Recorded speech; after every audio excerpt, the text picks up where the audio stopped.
Welcome back, everybody. If you're new, my name's Nicholas, and this is Investing Against the Grain. So in today's episode, I want to touch on Tesla's upcoming AI Day and everything that has to do with it.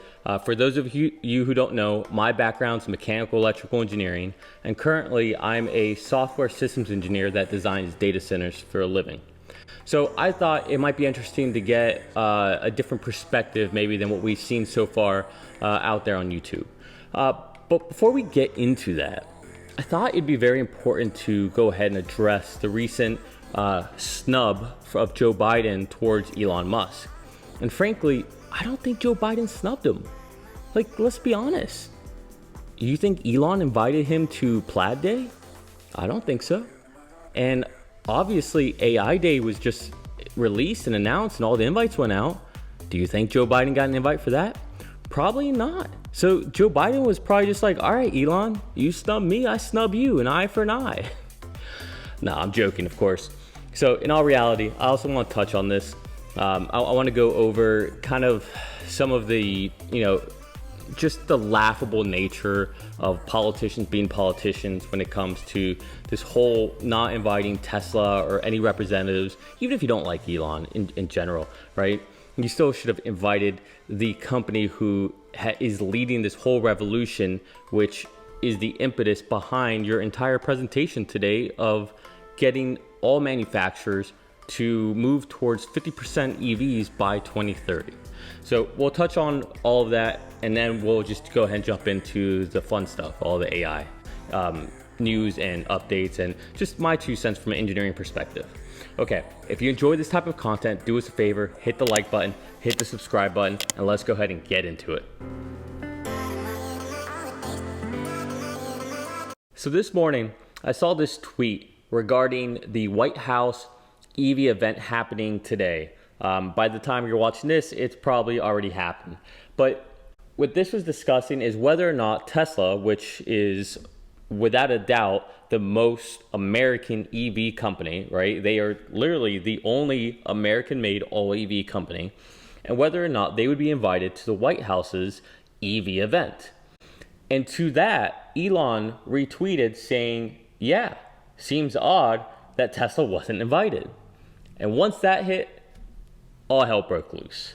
And so we first saw another tweet from James Stevenson where he calls out, the Detroit Big Three dragged their feet on electric vehicles for decades, claiming it was impossible to make money selling them.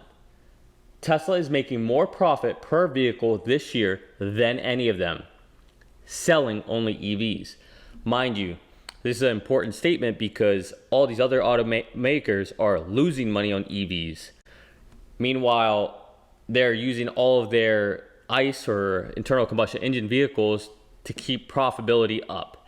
So, they have their own situation battle with that as far as losing money and making money. And, how do you go all EV eventually when you're just losing money and hemorrhaging? And you don't want to, destroy your current, cash flow. So that's a whole different situation. But the point here is, why would you invite the main 3 OEMs and not Tesla, who's the only profitable EV company? And if you want to get to this point in 2030, which is the goal to be 50% all electric, you would think that you would want a leader like Tesla helping along the way. So let's see the rest of these tweets. So after that, James went ahead and posted what he was talking about, right, as far as earnings and profitability. And here you can see all the most recent quarters, really, for all these companies. Stellantis, keep in mind, that's a little different because they're not technically headquartered in the United States, so they're not really a U.S. company. But you can see GM and Ford here as well. And you can see gaps per delivery, gap earnings per delivery. And at the very bottom, we see Ford is at 734. If we look at GM, they're at 1,582. And then you have Tesla running away with it at 5,673. Now this is per delivery. Keep in mind too, the more volume you have, the more you're able to make as far as margins and have better earnings and just in general profitability. Tesla's doing this with less volume than all of them and all EV on top of that. And they're still outpacing them by a mile. I mean, by almost 5 times, for example. So this is very interesting. But of course, James wasn't done. He goes on to post again saying clearly the White House has chosen to invite only the 3 least profitability U.S. automakers, and U.S. in quote because we know Stellantis isn't actually headquartered in the United States. So here he has the 2021 Q2 GAAP profit per delivery. And then he also has here net profit from continual operations per combined shipment converted from euros to USD. And this is for Stellantis mainly. Once that came out, I started thinking, okay, maybe there's an actual reason for this. And, maybe eventually the Biden administration would talk about it. So, sure enough, I turned on CNBC and Pete Buttigieg was slated to be on. If you don't know, Pete Buttigieg, however you say his name, was at one point a candidate for president. I believe he was governor or mayor, something in Indiana. I forget. But it's not really that important. What's important is that now he's transportation secretary. And he was on Squawk Box this morning. And I figured, okay, at this point, he's part of the Biden administration. Surely they're going to have something intelligent to say, something that would make sense of why they didn't invite Tesla or Elon or a Tesla representative of some sort. So let's take a look at that interview with Squawk Box and Pete Buttigieg. Mr. Secretary, there's one car manufacturer that seems conspicuously absent from this event today, and that is Tesla. And I'm curious why. I'm not sure, but what I know is that you're seeing so many leaders in industry. You got newer companies, and you've got the legacy companies. So let's just give credit where it's due. I know a lot of us call CNBC CNBS, but this is fair. Andrew Ross Sorkin is actually asking the tough question, right? It's very obvious who's missing, why are they missing. It's refreshing to say the least. Are both saying that we've got to move in this direction. The industry structure obviously is complex, and he's not sure. But you're the transportation secretary. What do you mean you're not sure? You're part of the Biden administration. How are you not sure? How is that not your first question? So just out the gate, again, I'm not one to get political. I don't care about the left. I don't care about the right. I don't care about the middle. I don't care about any of that. All I care really is about, investing against the grain and, having good profitability, investing in companies that are changing the world like Tesla. But this is a clear lie. Don't tell us that you have no idea. You could have came up with something better than that. Okay. And then you're sitting there talking about industry leading. There is only one industry leading, one industry innovating. This whole press conference, this whole event, all these auto manufacturers going to EVs is only because of Tesla. So just call a spade is all I'm saying. Part of what's exciting is to see some of the oldest, most traditional names in U.S. auto manufacturing. And you got newer companies, Tesla, and legacy companies. Yet for some reason, you only invited the legacy companies. The newest companies on the scene, all acting in terms of the very core of their business to go electric. They aren't both saying it. They're being forced. The OEMs are being forced to go down this route. They have no choice. It's do this or go extinct. And guess what? They're probably going to go extinct. But I don't know if did you see Elon Musk's tweet? He said, we have it on the screen here. He said, yeah, it seems odd that Tesla wasn't invited. No, I haven't seen that. But look, we're excited about all of the momentum for making sure that Americans can drive electric vehicles going into the future. And by the way, we're moving toward a future where this is all across the market. I don't want there to be a perception that this is just for a kind of luxury thing, or that this is just for... Well, even if you didn't see it, you just heard it. So why don't you address it? It is odd. There's no way around this. And even this response is odd. I mean, he's just deflecting left and right. I mean, classic politician. Cars that you use to zip around cities. We're talking about everything from the kinds of cars that you've seen on the market already to pickup trucks getting more and more attention. And this is really the future, we believe, for the entirety of the American light-duty vehicle market. A perception that this is just a luxury thing or cars that you just use to zip around cities. call me crazy, but it feels like he's just now hearing about electric vehicles. And you know what? Maybe he wasn't aware that Tesla even existed. Maybe that's why they weren't invited. Because the way he's acting, I mean, talking about zipping around the city, only luxury cars, like, hello, have you seen the Model 3? Have you seen the Model Y? Have you seen the long range? Like, have you seen all the supercharging stations all over the country, all over the world? Like, what are you talking about? The only thing that would make sense is if you didn't even know Tesla was a company. That's the only thing that can even make sense to me. And if that's the case, and you're the transportation secretary, that's pretty frightening. Well, I'm glad that they believe this, and I'm happy that in 2021 they finally see this is the future. You know, Tesla and Elon Musk have only been doing this for almost a decade, right? Or longer than a decade, really.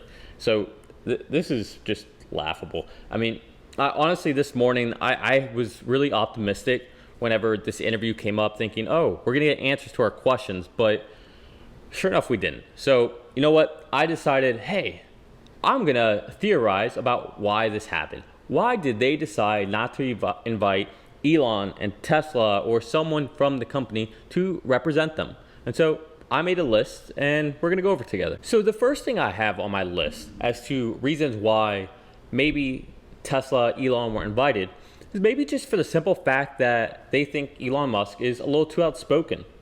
There's a lot of drama with COVID and vaccines and all that kind of BS, right? All that drama I'm not gonna get into. And so maybe the Biden administration thought, hey, this might be too controversial, and so for that reason, we don't want to have him here. However, based on the fact that had it not been for Tesla and Elon and their entire team, this event wouldn't even be happening. You would think they would, at the very minimum, have reached out to Tesla and asked for some kind of representative that wasn't Elon, or if they could have a Tesla in the background or something, not the Hummer EV that doesn't even exist yet. That you would have thought that'd be the very minimum. What could be the other reasons? The next thing I have on here is maybe it was because they're not unionized, right? Biden is very big on unions. If you listen to the conference today, they actually talked about unions, talked about how they're going to give an extra $2,500 in incentives for companies that are building EVs that have union workers. So maybe that's why. But it really doesn't make a lot of sense, because what you're saying is, hey, had you have been unionized, we would have invited you, but you would have effectively been hurt because you wouldn't have had your stock options, which you wouldn't have made all this money over the last couple of years that you did in Tesla stock. So we're going to penalize you for getting ahead and making more money by wanting to not be unionized because you think that your company treats you right? That seems a little odd. Okay, so that's probably not it. Okay, so what else could it be? Maybe it has something to do with funding, right? That could be it. Campaign funding. Maybe, Joe Biden is a politician. The entire Biden administration, they're politicians. Maybe Tesla didn't give funding or campaign funding. That could be it. I mean, we all know that, the oil companies, which, probably wouldn't be a big fan of this, but, they have all these lobbyists. We know that the automakers, they all have lobbyists. We know unions have lobbyists. And so, maybe this is just a corrupt politician thing. Okay, hey, that's possible, right? I mean, I don't think that's that far-fetched. Okay, so what else do I have here? My original thought. Maybe it's because he didn't get invited to the Model S event or AI Day. I mean, he's the president and he didn't even think about inviting him? Now, I don't really think that's why, but you never know. I mean, it's just weird. That's pretty much all I got. Like, those are really the only reasons. I mean, it's either has something to do with unions, it has something to do with, no funding, or maybe it's just that he doesn't like Elon. I mean, I don't know, but even then, you could have sent someone else. Either way, this whole thing's weird. And honestly, from a marketing perspective, it was purely stupid. I'm sorry, I have no better words for this. It was stupid for them not to have Elon or Tesla or anyone there. just by referencing Tesla, just by referencing Elon, you would have had 10 times more eyes on that interview, on that press conference. Okay, everybody would have been watching had you just mentioned Elon or Tesla. Instead, all you did was make a lot of people look at you side-eyed like, okay, if there's one thing everyone knows, EV, Tesla, EV, Tesla. Everyone knows that. Those are synonymous, okay? EV, Tesla. It's like Tom Brady championship, right? They're synonymous. So when you sit there and you don't have Elon there or you don't mention Tesla, all that does is make you look incompetent. At least when it comes to electric vehicles. I'm not going to talk about everything else, but just at least in this one area of domain, it makes you look like you don't know what you're doing. And you're talking about the future, and you are not incorporating arguably the company that is paving the path towards the future more than anyone. It makes no sense to me. I think it's crazy, but at the end of the day, this is still good for Tesla. It's good for Elon. More publicity for them, better market or more marketing without having to spend any money. I think Tesla still wins at the end of the day of this. And if these credits go through, guess who's going to get to use more of them by far before anyone else can? It'll be Tesla. So at the end of the day, unfortunately for all the haters out there, unfortunately for, Mr. President and your administration, whatever issue you have with Tesla or Elon, unfortunately, anything you do is just going to work into their favor. And at the end of the day, they're going to win out. So, I guess this is still good for the world, still good for the environment. It's still good for renewable energy and climate change and all that. But it just made you look bad. I don't get it. All right, let's transition away from this. I want to go ahead and get to some fun stuff. As you know, we have AI Day approaching fast, and it's exciting. I honestly wish it could get here faster, but I'm going to be patient. It's okay. I don't want to wish my life away. But it's exciting stuff. Okay, we have AI Day being announced, and there's actually a very interesting way that they went ahead and put out their invitations. So let's take a look at that real quick. So here we have what looks like some kind of UFO landing. And it says AI Day, August 19th at 5 p.m., Palo Alto, California. And then from here, we have the actual invite, and we can see what it says.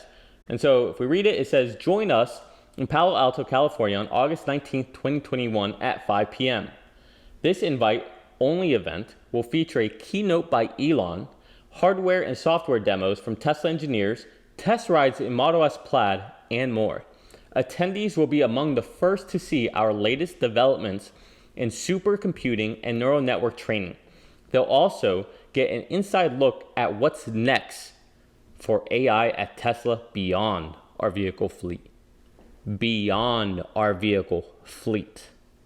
Okay, this has my attention. So there's been a lot of videos out there, a lot of speculation. I'm sure you've seen some of them. I won't waste too much time on the speculative part.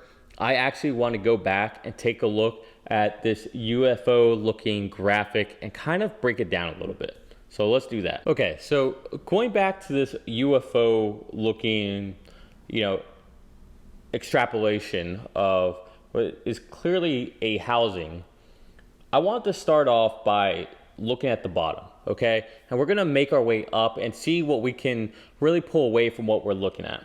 So if we look here at the bottom, the first thing that's very interesting is that this bottom plate is very obviously a different type of metal than what we see right above it. Okay, you can see there's a PCB or programmable control board, circuit board. You can see that's layered in between, but we can see that there's different metals in between. Okay, now these different metals, I imagine the reason they're doing this is something to do with the thermal properties of this housing. I can't really imagine why else they would have different materials. It could be for different properties to wick away heat. But if we start off with that very bottom plate, if you look onto the right-hand side of it, you can see what looks like a whole bunch of holes that might be going through that entire bottom plate. Now, I don't know. This seems like it would be crazy, but this could be a housing for all of these chips that is liquid cooled. Now, I've never seen anything like that in something so small. I've seen it with, like integrated bipolar transistors, right? I've seen it but I've never seen anything like this. However, it could just be a path for air, right? I mean, that honestly would be the most likely thing to make sense. But either way, this clearly on this bottom plate has something to do, in those channels, has something to do with the ability to get rid of heat and for thermal properties. Now, as we see above it, we can see that PCB board. We have these very unique looking tower devices. And I'm not sure if these are ICs or what these are. I've never seen anything like this, but it looks pretty fascinating. And it looks like, I mean, there's a lot of them. And then above that, we can see, what looks like more so a buffer, right, between the next layer. So let's go ahead and look at that next layer. So here we can see the next layer. And you see, again, we have the dissimilar metals, and I'm pretty sure that has something to do with the thermal properties of this entire packaging. We can see that, or maybe you can't see it too clearly, but for me, it looks like there's even a glass layer in between there. And then from that glass layer, you can see a set of 5x5 chips. Now, given the fact that this is AI day, given the fact that Elon's already tweeted that we're probably going to see a lot about Dojo, I think it's a fair inference to assume that these would be some kind of TPUs or NPUs, neural processing units, or sometimes people call them IPUs, intelligent process units, or VPUs, vision processing units. But I think the most common phrase would be, or terminology would be, neural processing units. If you're not sure what NPUs are, you should be familiar with CPUs, right? You're watching this somehow on some device, whether it's your cell phone, a computer, your TV, and they have CPUs, right? Central processing units. Now, those CPUs handle kind of generic serial type operations, right? Kind of a one-for-one, use regular, cache for memory, pretty simple. Now, the next level up from CPUs, for all of you gamers, you're probably familiar with GPUs, or graphical processing units. Now, GPUs essentially take things to the next level and handle more of a parallel operation. And so with GPUs, they're really made for high intensive graphical processing. Like video games are very common, right? NVIDIA is the big GPU maker out there. They make a lot of the chips for things like PlayStations and Xboxes. But then we also see GPUs used for people in careers like architecture or design, right? With what I do with designing data centers, I tend to deal with a lot of companies that are either looking for GPUs for those things, for applications such as Revit or AutoCAD or InDesign, things of that nature, very high processing needs, or people who are doing VDI, right? Virtual desktop infrastructure. So very high intensive processing that has to be done over essentially a virtual machine. So that's what GPUs are effectively for. But then we go on to the next level for machine learning and artificial intelligence. And with ML or AI type workloads, this takes things to just yet another level. Now, if you understand neural nets, even at a surface level, neural nets are essentially just a whole bunch of series of matrices math, right? So we're talking about billions and trillions of calculations happening in parallel. And this is what NPUs are used for, neural processing units. It's for this very intensive, high throughput, parallel action of all of this actually pretty simple and not so random, but repetitive type calculations happening over and over. And like I said, in the billions and trillions form. And so with NPUs, we're able, or TCPUs or TPUs or IC, whatever you want to call them, right? But we're going to stick with neural process units since we're talking about neural nets when we're talking about Tesla. With NPUs, these are very, very intensive processing units. And so what I think we see here, which is incredible, is a series of 5x5 So a total of 25 NPUs within this housing. Okay, this tells me, and again, remember, we're talking about trillions of processing, right? In parallel, lots of things happening, but this tends to generate a lot of heat. All right, if you've ever been in a data center, you tend to have a hot aisle and a cold aisle, right? The hot aisle is essentially all of the, for lack of a better word, the exhaust that's coming off from all of the servers, right? And we want to, wick that all away. And then the cold aisle is essentially how we're circulating cool air over it. But these units get very, very hot. And this, what we're looking at, I imagine would get extremely hot. And that's, kind of goes back to what I was talking about before in the first image, where I think it could be, potentially some kind of liquid cool. Like I said, I've only seen integrated bipolar transistors with some kind of liquid cool like this. But, something so small like this, man, I can't wait to hear about this. But this would have some serious thermal constraints. And so it looks like they are handling this not just by cooling in that bottom plate, but all these dissimilar metals as well. And if you look at the very top plate, you can see that there's even what looks like, almost vent holes at the very top. So what does this mean? Well, this is all one package. I mean, if we go back to the original image here, this is all one package that they've exploded out so that we could see what's inside of it. Okay, this is a very common way to represent any kind of drawing with any engineering schematics. This is just a more aesthetically pleasing because it's actual rendering. But they've exploded it out so we can see everything. And so we have actually what looks like 2 PCB boards in here. Yeah, one looks like it might be upside down. But 2 PCB boards, about 25 NPU chips. We have, all of these different layers for thermal reasons and for spacing. It's more so of a 3D effect. Maybe it's a centimeter in thickness, maybe more. I'm not sure, but this is going to pack a lot of power and juice. I mean, you think a GPU gives you some serious processing speed. This would be insane. But so what is this? What is this for? I think it's pretty clear that this is part of Dojo. For those of you who don't know, Dojo is the supercomputer Tesla has been working on for neural net training. Now, keep in mind, I did not say FSD or robotaxi or anything like that training, neural net training. So what that means is that it could have other implications. Now, obviously, we know that Tesla is focusing right now on full self-driving, and that is, at the moment, their main goal to get that out as soon as possible and to solve that problem. However, once FSD is solved, then what? What do they do with this amazing supercomputer that they've been building? Well, if it's a neural net trainer, not just an FSD computer, they can do a lot of other things, and they could potentially have a, Dojo, which is the name of the supercomputer, Dojo as a service type offering. Think AWS, but for neural net training. Maybe, right? Who knows? But either way, the point is, I think Dojo is complete. I think they've completed building out Dojo. This has been a long time in the making. And I think that's the reason why AI Day is coming out now.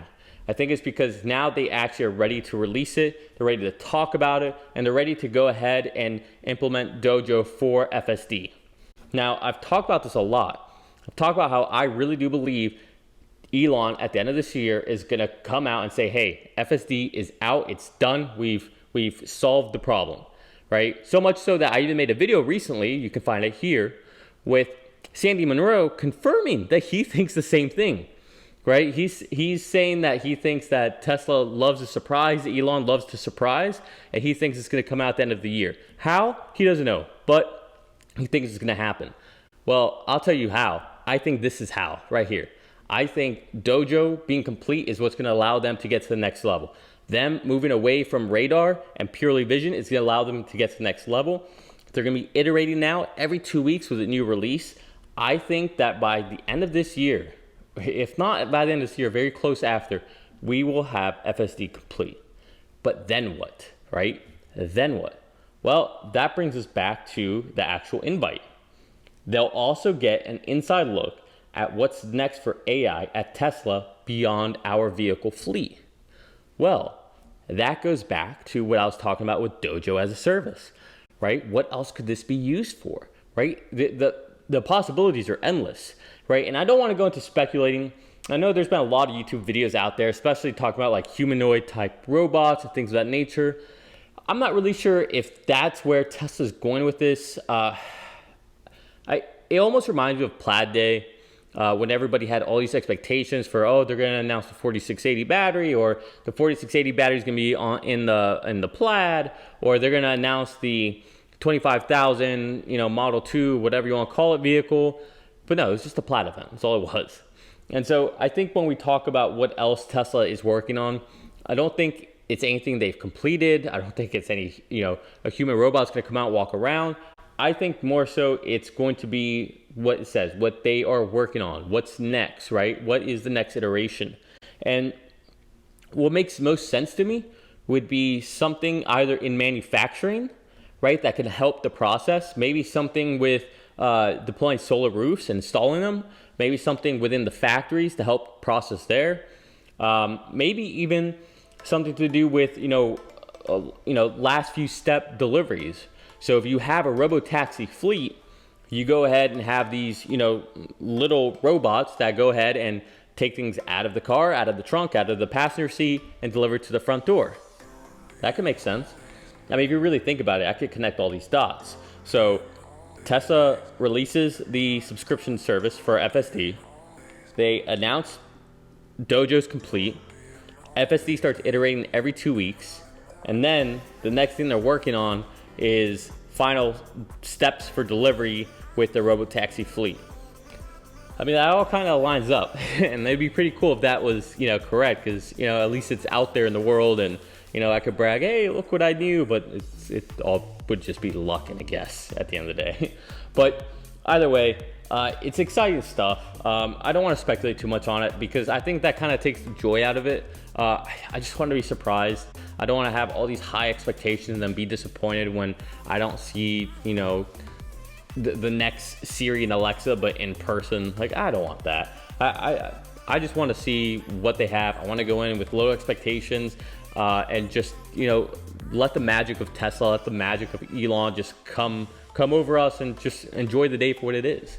So hopefully you guys enjoyed this video. Just my 2 cents on the whole Joe Biden snub. A little insight from me, somebody who, actively works in the data center space, designing these things. This is just incredible to see. Even from a mechanical electrical engineering perspective, this is just absolutely incredible. This is art, is what this is. Even the thermal aspects of this, I really hope that they get a little bit into the thermodynamics when it comes to this housing for these NPUs. But it's incredible. It's really exciting stuff. I hope you guys are excited. I know that this might have been a little more of a nerdy episode, but hopefully you guys enjoy it. I at least enjoy making this content for you guys and for anyone who's interested in hearing me rant. But all right, we're gonna leave it there for today. If you guys like this type of content, if you want to hear more, if you want to help the channel, do us a favor, hit the like button, hit the subscribe button, ring that bell, and I'll catch you guys next time. Please stay safe, and I love you all. Cheers.